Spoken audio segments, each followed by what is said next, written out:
Ti svelo un trucco per rilassarti. Prima fa una giratina in un luogo che ami. Io ho scelto il lago di Montellere a Vicchio, dove ho raccolto tanti tipi di foglie cadute.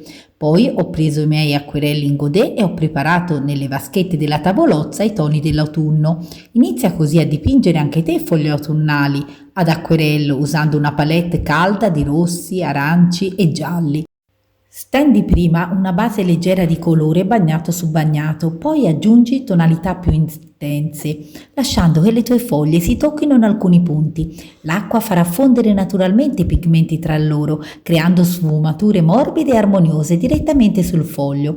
Poni inizialmente toni chiari, giallo ocra, giallo indiano, lasciando che il pigmento si diffonda liberamente sull'area bagnata. Aggiungi poi dei toni medi e scuri, introduci arancio bruciato, rosso carminio o terra di siena, partendo dai margini o dalle zone d'ombra, permettendo ai colori di incontrarsi e diffondersi sul foglio. Inclina leggermente il foglio per guidare i flussi di colore. Se necessario aggiungi acqua per ammorbidire le transizioni o rimuovi col pennello pulito umido per abbassare il tono.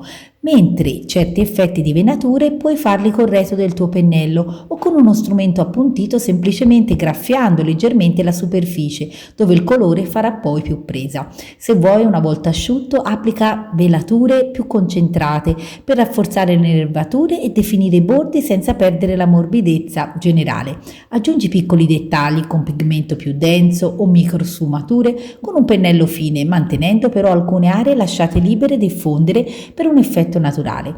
Questo esercizio ti farà veramente rilassare e ti tornerà utilissimo per testare la tua carta e vedere come viene assorbito il colore, oltre alla piacevole sensazione di veder scorrere il colore quando, lasciando che i bordi delle campiture si incontrino, viene favorita la fusione dei colori. Provalo e mi rammenterai. Ciao!